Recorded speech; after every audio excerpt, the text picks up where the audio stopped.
entre, c'est-à-dire exactement 1929, cette crise-là, tous ceux qui font la recherche la connaissent, la crise de 1929. C'est en ce moment que l'on constate que certains auteurs se sont intéressés beaucoup plus à la notion de gouvernance. Ainsi, à partir des années 80, les économistes libéraux ont fini par imposer une vision interventionniste et minimaliste de l'État. Cette conception strictement fonctionnelle et instrumentaliste réduit cette vision à la question de la gestion technique des ressources publiques, laissant en marge l'aspect politique comme lieu de détermination de société, au détriment d'une approche en termes de procédure, de règles et de création d'institutions de régulation de marché. Certaines institutions financières, à savoir la Banque mondiale et le FMI, s'inscrivent dans cette même vision de la gouvernance comme un système permettant l'intégration des réformes économiques libérales dans des conditions de stabilité politique. Le terme gouvernance est aussi utilisé par les institutions financières pour définir le critère de bonne administration publique dans les pays soumis aux politiques d'ajustement structurel, c'est-à-dire durant les années 80 où on lit les instruments structurels au sein des pays en développement, comme le Sénégal. La notion de gouvernance étant propre à chaque pays est aujourd'hui au cœur de tous les débats entre chercheurs, journalistes, sociologues, ainsi que toute la participation et l'évolution des discours au niveau de l'action publique. Ce qui nous oblige d'abord, pour cette petite présentation, à faire le contour de la notion de gouvernance, surtout de la gouvernance locale, d'autres diraient de la gouvernance territoriale, mais aussi de placer l'étudiant en tant que tel comme acteur au sein de cette gouvernance, et enfin de voir quelle synergie doit-il exister entre ces différents acteurs, c'est-à-dire les élus locaux et les différents acteurs qui sont les citoyens et les étudiants. Pour ce qui est de la gouvernance, la Banque mondiale l'a définie comme un style et une pratique de l'autorité dans la gestion des ressources économiques et sociales en vue d'atteindre des objectifs de développement. Pour ce qui est du PNUD, du Programme des Nations Unies pour le développement, définit elle la gouvernance comme l'usage de l'autorité politique, économique ou administrative pour gérer les affaires d'une communauté. Donc vous en conviendrez avec moi que ces deux institutions et tous les auteurs qui ont pu travailler dans la notion de gouvernance n'ont pas trouvé le consensus, mais ont juste émis certains critères de convergence, que ce soit la démocratie, la sécurité, le respect des libertés, le respect des droits de l'homme, le contrôle et l'audit, ainsi que la participation citoyenne. La liste est longue. Donc, in fine, on peut retenir que la gouvernance apparaît comme un nouveau mode indispensable de gestion des affaires publiques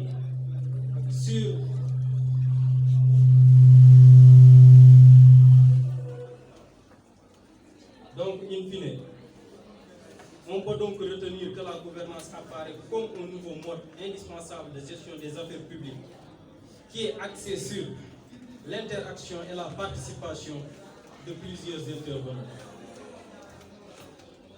Certains auteurs ont pu travailler dans le sens et considèrent la gouvernance comme des politiques publiques qui impliquent les acteurs locaux. Et ce n'est pas aussi une action coercitive extérieure, c'est-à-dire l'extérieur ne doit pas dicter notre gouvernance locale. Cette gouvernance locale concerne les acteurs privés dès lors que ceux-ci se coordonnent en vue de produire un bien ou un service collectif. L'implication des divers types d'acteurs et des divers niveaux de coopération et de décision ont amené à transformer le concept de gouvernement en gouvernance. Donc vous retenez par là que les institutions du gouvernement n'ont plus le monopole, c'est-à-dire quand on parle des institutions du gouvernement, on fait référence à l'État central, n'a plus le monopole de l'action publique, qui relève aujourd'hui d'une multiplicité d'acteurs, c'est-à-dire les collectivités territoriales, que sont le département et la commune. Multitude d'acteurs qui ont des capacités d'action collective et qui déterminent la qualité et les secteurs prioritaires pour le pilotage de cette action publique. D'autres auteurs ont ajouté que la gouvernance territoriale s'adosse à la théorie de la gouvernance locale. Ces deux termes restent indissociés. Elle rencontre un nouveau mode de gestion et d'organisation territoriale. C'est un nouveau concept de management local à travers des politiques sectorielles. Ce qui nous permet de retenir la citation d'Albert en 2008 qui disait que c'est à cause de la forte croissance démographique qu'a connu le continent africain depuis la décolonisation qui induit d'autres formes de politique publique qui prennent plus en compte les dynamiques locales et qui permettent l'émergence de regards différents sur le potentiel des territoires, permettant aux habitants de le valoriser et d'en faire des outils de développement. Pour ce qui est de la gouvernance locale, dans le cadre d'un arrondissement, elle rentre surtout au niveau du concept de la décentralisation. Aujourd'hui, la décentralisation est le tournant pour le développement des différentes collectivités au sein du Sénégal, qui est mise en place avec la décentralisation intégrale, c'est-à-dire la communalisation intégrale autant pour moi, qui a donné un statut de commune aux anciennes communautés rurales des différentes localités du Sénégal. Cette décentralisation, c'est un transfert de pouvoir aux collectivités locales. Et ce transfert de pouvoir confère aux collectivités, c'est-à-dire aux maires et au conseil départemental, des domaines de compétences qui sont à l'ordre de 9 domaines de compétences qui sont transférés aux collectivités locales. Et ce transfert de compétences s'accompagne aussi de transfert de fonds de financement qui permet la bonne marche ou bien la bonne gestion de ces compétences. Ainsi, plusieurs, comme on l'a si bien dit, les compétences, à savoir le domaine, la planification, l'éducation, la santé, et j'en passe. Au sein de cette décentralisation, on voit appliquer maintenant la notion de territorialité, c'est-à-dire l'action publique du gouvernement doit être appliquée à la base. Donc la décentralisation fait appel du développement à la base, ce qui veut dire au local. Ce sont les populations elles-mêmes qui doivent décider de leur développement. Et non, ce n'est plus une question de gestion verticale, c'est-à-dire les décisions venaient d'en haut. Le président, ses ministres et les députés prenaient tout ce qui concerne une localité alpha donnée, sans pour autant savoir les priorités de ces populations-là. Avec la décentralisation, on permet à une population bien définie de décider elle-même du chemin qu'elle veut suivre pour son propre développement, de gérer ses affaires à travers ces 9 domaines de compétences qui ont été conférés par l'État. C'est dans ce sillage que l'éducation étant l'une des compétences transférées attire beaucoup plus notre attention. Permettez-moi, mesdames et messieurs, de parler d'une jeunesse ou d'un étudiant qui est instruit. De cet étudiant qui est conscient des enjeux du développement, de cet étudiant créatif et porteur d'initiatives de cet étudiant qui est impliqué dans la gestion locale. Je parle de cet étudiant parce qu'il a la connaissance du terrain. Je parle de cet étudiant parce qu'il a l'intelligence du terrain, je dirais. Cet étudiant, c'est celui qui gère bien. Et cet étudiant, c'est celui qui est en harmonie avec une population qu'elle connaît bien parce qu'elle vient même au sein de cette population. Ces étudiants qui sont passionnés, ces étudiants qui ont des réalisations, ils sont créatifs, ils sont compétents, qui font des choix publics et démocratiques parce qu'au sein des structures d'amicales, tout se passe à travers la démocratie. Donc, la densité du tissu associatif pose néanmoins la question d'une double démocratie, c'est-à-dire une représentativité et associativité. De celle des élus locaux qui se réclament les porte-parole du peuple et celui du milieu associatif qui se réclame aussi le porte-parole du peuple. Parce que tous les deux œuvrent pour la bonne marche des affaires de leur localité. Ainsi, l'action de certaines associations ou structures leur confère une légitimité tirée de cette représentativité face aux élus locaux, car au nom d'une action collective, ils représentent la population et agissent pour le bien-être de leur commune. Ce qui d'ailleurs doit être le combat de tout étudiant, c'est-à-dire agir par le biais de l'intercommunalité. Aujourd'hui, le collectif regroupe 5 communes. Au sein du collectif, l'intercommunalité doit vivre à travers ces différents étudiants qui sont là aujourd'hui. Plusieurs associations font le devoir ou bien connaissent ce qui leur attend au sein de leur collectivité. Il y a des associations comme l'ARM qui initient des journées médicales. Il y a ceux de Tessekere, de Mewel, de Yanyan, de Série, Néguéman Fierté. Ils sont nombreux à œuvrer pour une bonne marche de leur localité. Ce tissu associatif participe à la gestion de la commune parce que la santé, l'éducation étant des compétences transférées. Donc, les autorités ou bien les élus locaux ont le devoir de reconnaître l'ensemble de ces actions menées par ces derniers. Ce qui doit leur pousser à plus coordonner, à une coordination, ce qu'on appelle la coordination des acteurs. Parce que des actions menées de façon éparpillée ne donneraient pas tous les résultats escomptés. Par contre, si une action est coordonnée avec les représentants des élus locaux, le maire, les différents tissus associatifs, que ce soit les regroupements des femmes, les jeunes, même le citoyen lambda, a son mot à dire. Ce qui me permet de revenir et de préciser ce que notre cher professeur avait souligné pour ce qui est du code général des collectivités territoriales. Dans son article 6, qui dit que toute personne physique ou morale peut faire au président du conseil départemental, parce que c'est l'une des collectivités territoriales ou des collectivités locales, même si l'État préfère remplacer le nom local par territorial, ou bien au maire, c'est-à-dire à nos élus locaux. Toute proposition relative à l'impulsion du développement économique et social de sa collectivité, ainsi que l'amélioration du fonctionnement de ses institutions.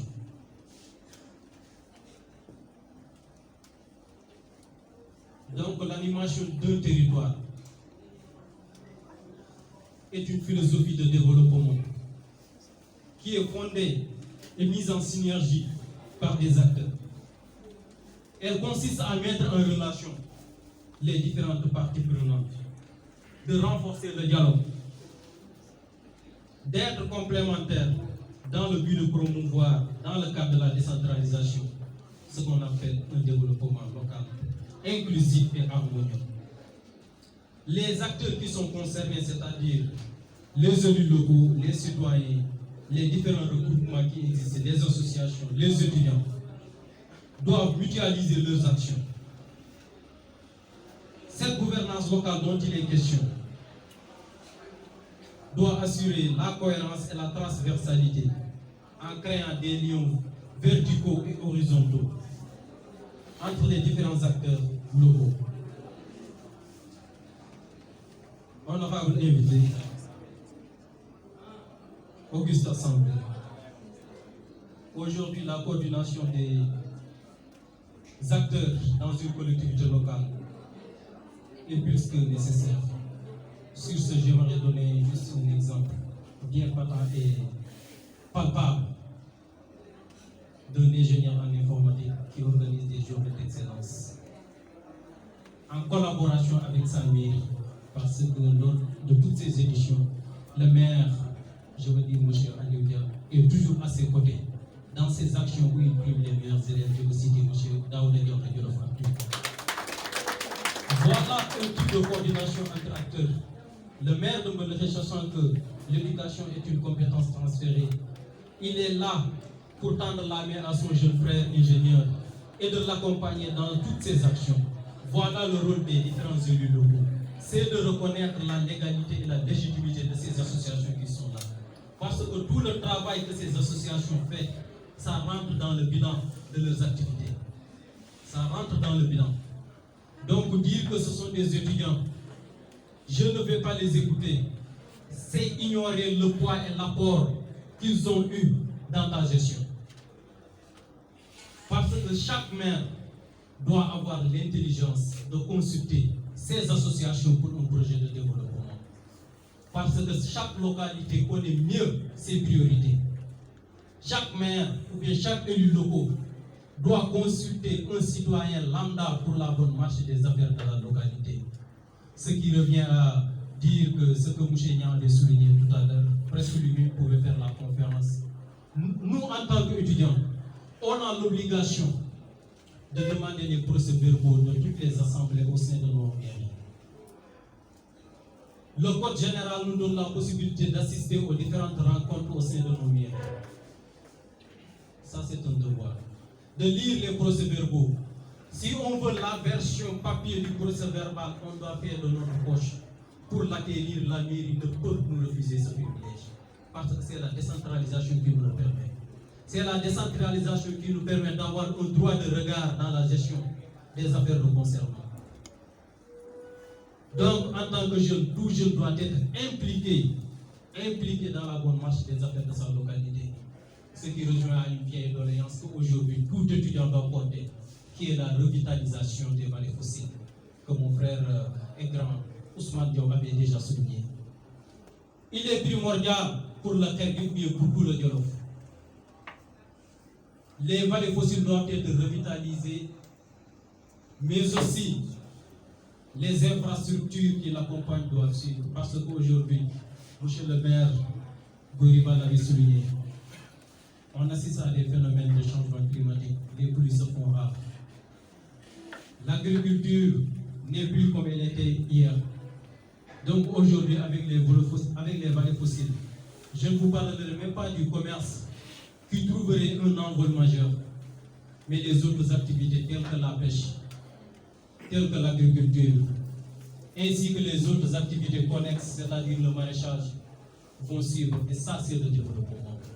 Ces petites activités génératrices de revenus, c'est elles qui permettront d'aboutir demain à un développement inclusif et une autonomisation des différentes collectivités.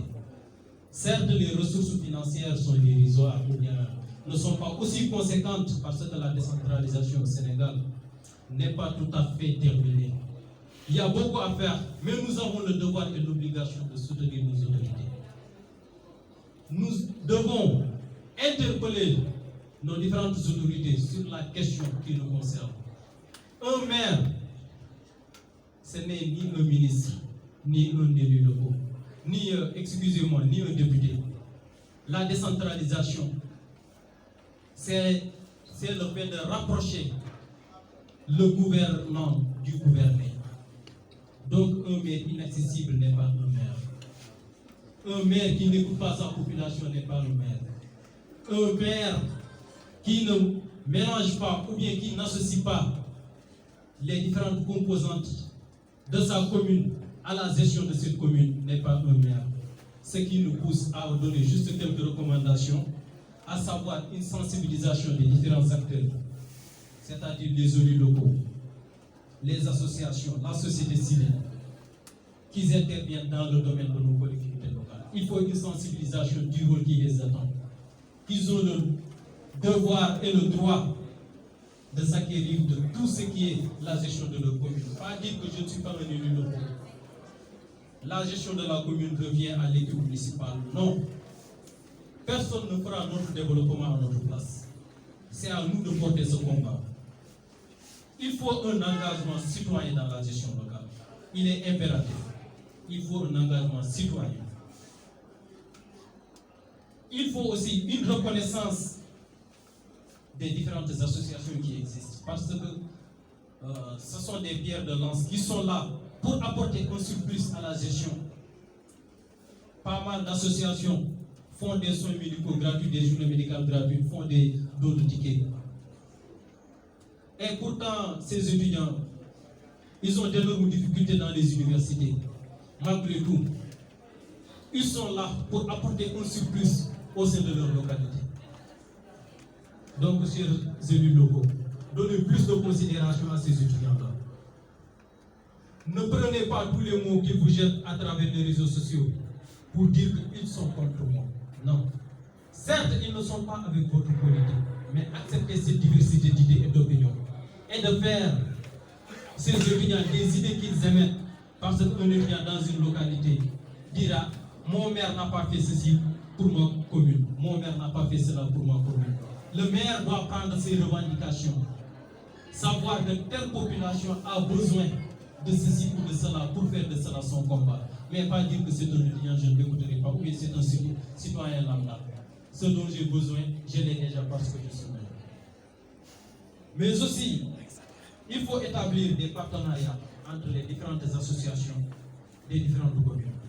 Parce qu'aujourd'hui, la décentralisation confère ce travail que le président est en train de réussir en associant toutes les communes au niveau de gestion même de ce collectif-là, qui est une forme de décentralisation que j'apprécie. Au-delà de ça aussi, les actions sociales des différentes associations, elles doivent être encadrées. Si le maire ne peut pas être présent, il doit avoir un représentant. Parce que tout ce qu'un de ces citoyens fait, ça concerne la mairie. Un M. Mahfouzba qui est là pour travailler pour l'avancement ou bien le développement de la commune de Tessékéré, Bathie Galel a l'obligation d'être présent pour l'accompagner dans ses actions. Parce que ce que Mahfouz fait, c'est le travail de Bathie. S'il avait toutes les compétences ou bien toutes les ressources nécessaires, Mahfouz ne serait pas là aujourd'hui pour dire que moi je vais faire ce travail-là. Donc Bathie, ou bien Alioudia, ou bien Mohamed Sen doivent considérer leurs acteurs locaux comme des partenaires. Même si vous n'êtes pas dans la même mouvance, vous ne partagez pas les mêmes opinions, mais acceptez que l'un comme l'autre a une capacité de participer à la gestion de cette collectivité locale. Pour finir, ça revient à impliquer les différentes parties prenantes à la décision de projets qui leur concernent pour aboutir à l'appropriation des projets territoriaux des différentes communes. Laissez-moi partager avec vous cette citation qui dit qu'au sein d'un territoire, la coopération entre acteurs se matérialise à travers l'établissement des partenariats locaux. Ces réseaux d'acteurs locaux renforcent la cohésion sociale et favorisent la cohérence territoriale et in fine une bonne gouvernance locale. Je vous remercie.